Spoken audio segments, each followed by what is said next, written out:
With the recent announcement of a Digimon Banlist, lots of players have been making their wish list for cards they wish would be hit. Some are universally agreed on cards, while others are more of a personal request. Before we get started though, don't forget to like, comment, and subscribe to these videos, as your support lets me know I'm going in the right direction. So let's go ahead and dive in and discuss the Digimon TCG Banlist and what I think Bandai is going to be looking for. So let's go ahead and get things started off with this video on the cards that we currently have on the ban list and why they are there. So there's about 26 cards currently on the Digimon TCG ban list, and they're all bucketed into a few different categories, and we actually have had some cards come off the ban list as well. So let's start with the first bucket of cards per Bandai's explanations for why they get hit. So the first one is cards that provide solitaire interactions and can win the game with no reaction or response to play around. So I want to point out originally cards on this list were SaviorHuckmon, Shoutmon X4, Mega Digimon Fusion, GrandGaogamon promo, and WereGarurumon promo. I think it's really cool to look at this bucket because these are cards that potentially could come off. Obviously the high value ones like MDF are very less likely, but because we have aces in the game, we have more reactions, we have more responses, we have ways to answer some of these cards. So the GrandGaoga, the WereGaru, and obviously SaviorHuck are all cards that are candidates, and SaviorHuck did actually come off the ban list. So these are types of cards I can see potentially coming back now because we have ways to respond to them. So now our next bucket is, and this is where most of them really fall into, they provide way more value and utility than they were originally intended to have.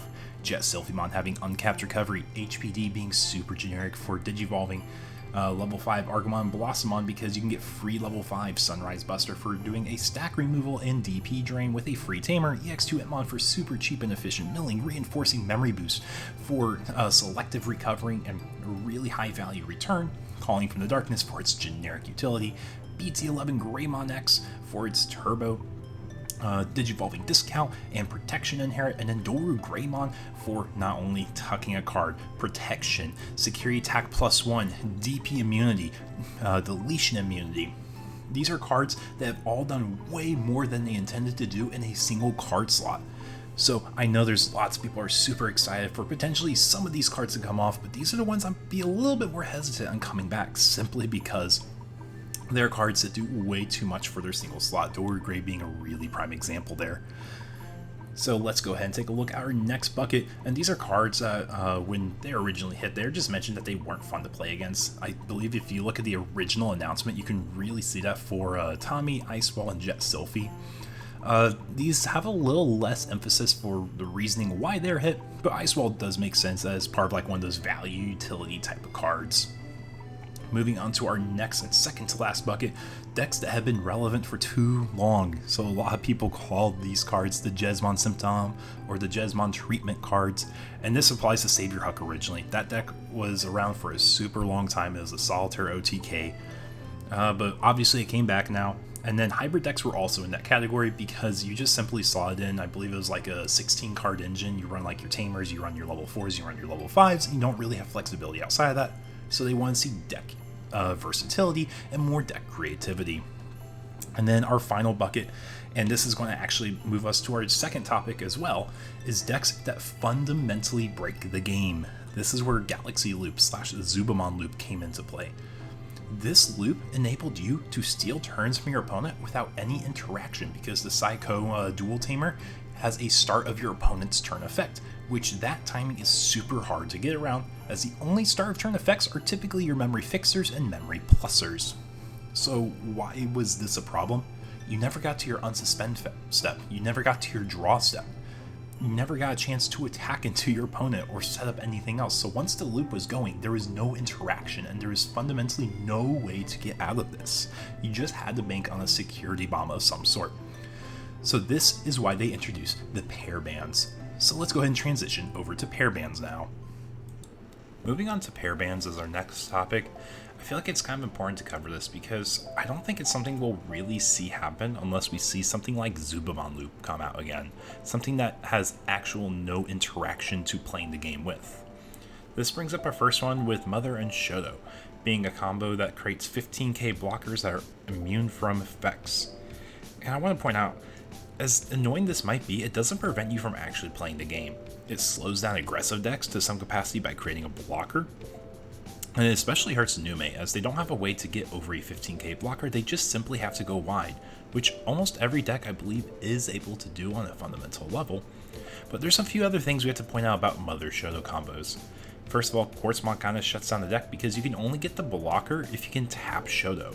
So if you have a way to remove Tamers, keep him tapped down, or even just raid over and be a bigger body like red decks can do, Mother Shoto can be shut down.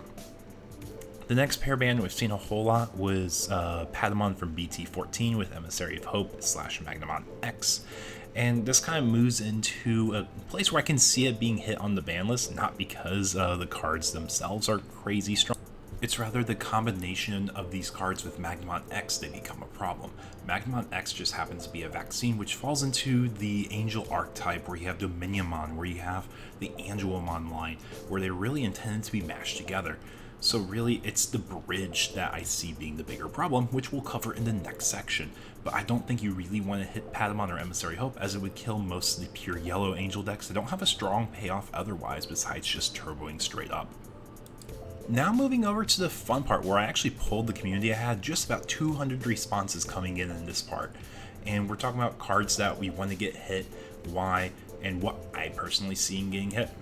So moving on, addressing the first deck as a whole, NumeMonzae. We've all addressed this as a very powerful deck, and people are crying for Ukomon bans, and I do think Ukomon is definitely one of the cards that deserves to get addressed.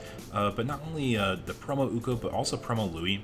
I think if you hit promo Ukomon and you address Nume as a deck, otherwise still, you're going to see the Gabu Loop engine popping up more. The Ancient Guru, the Gabu Loop, where you use the Analog Youths to reset your eggs, and then use the Louis on play from the Ancient Garurumon, where you cheat out more mats, and you're able to basically reset your turn and consistently loop out more value. So that's why I see those two cards being problems. Promo Uko, because you're getting a free memory without any downside besides sacrificing your raising area. And then it provides the memory thresholds you really need for hybrid decks to pop off, like Ancient Garurumon. When I polled the community and asked what cards are best to hit for NumeMonzae as a deck, the number one response with almost 80% of polls was one or both Ukomons. So promo Ukomon I would personally put as the one that would get hit.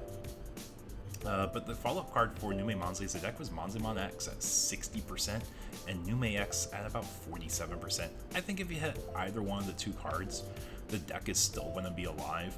If you hit Nume X, you're going to be a bit more aggressive or tempo oriented, as you're going to focus on more DP drain and building up the large boards to hopefully not get responded to. But if you hit Monzae X, you're going to see more EX5 Enemons for the top end, where you're going to be leaning more into the Ace top end. So I don't think the deck's entirely dead with an Ukomon and one of those two cards getting hit, but that's my personal opinion, and this is what y'all thought. Now let's go ahead and move on to our next deck. We're going to be talking about Yellow Vaccine and Vmon-based Magnamon X. This has been a deck that's been around for a very long time in Japan too, so it's kind of like that Jesmon symptom treatment. It's kind of the high value utility treatment, kind of like what the promo cards did in the previous section. So I think the first thing you really have to look at is what was Magnamon X intended to be built around, which was the Vmon deck, Magnamon. It's his X antibody form. But you're starting to see how he's being abused in the Yellow Vaccine version.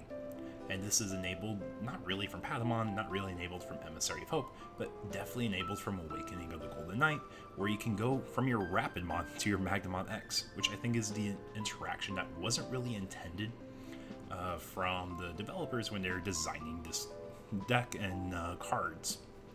So when we look at these cards, the community was polling really heavily for Emissary of Hope to be the card that gets addressed, with 59% of poll takers. 57% said Awakening Golden Knight, which is where my personal selection would be, and 41% saying the BT14 Patamon, and then there was 20% that said Magnamon X just has to be the card that goes.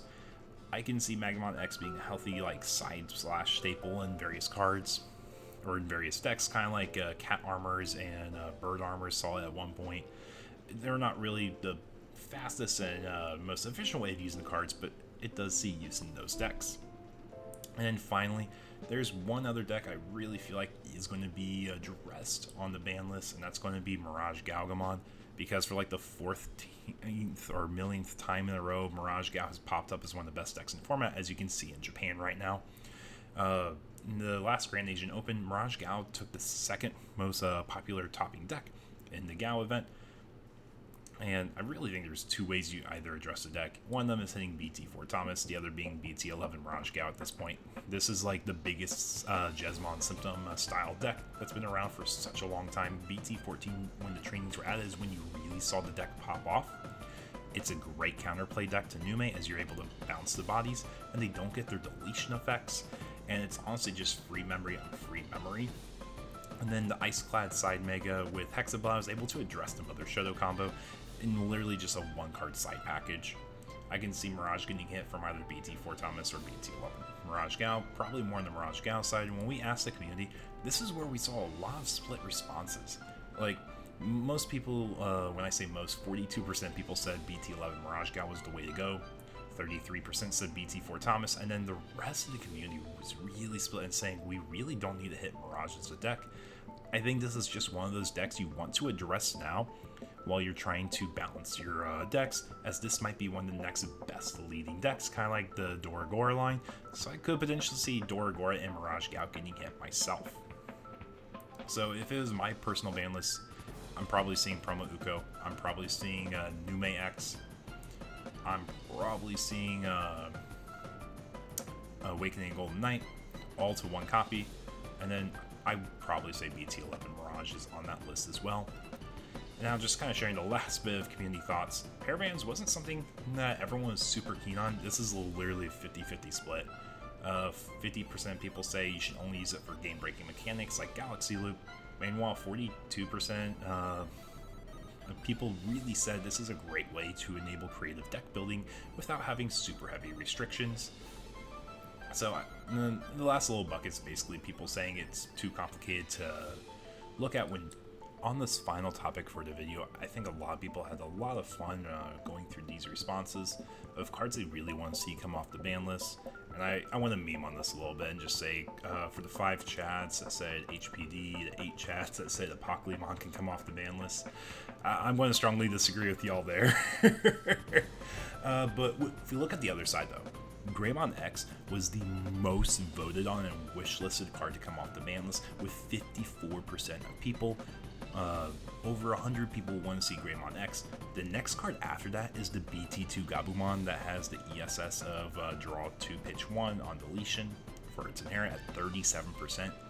I think the community agrees at this point. The game has sped up so much that Magnamon X is super safe to come off at this point. Not to mention, Graymon's not doing a whole lot in the format right now, so I can definitely see this one coming up. And take a look at the graphics here. I hope you enjoy this stuff. Definitely appreciate hearing everyone contribute in my polls and contributing to this video. If you enjoy this content, don't forget to like, comment, and subscribe. I do have one final announcement. If you are still here, I just want to say thank you so much again for watching the video. The ban list is going to be announced on August 24th and going live August 31st for premiere events. So with that, I want to advertise and do a self-plug. I have a case tournament that is going to be on August 31st. We are going to be using the new ban list. So if you guys want to try out, see what decks are viable after cards get restricted, potentially unrestricted, I would encourage you to check it out. I'll have everything in the link to this video. With that being said, take care y'all and have a nice one.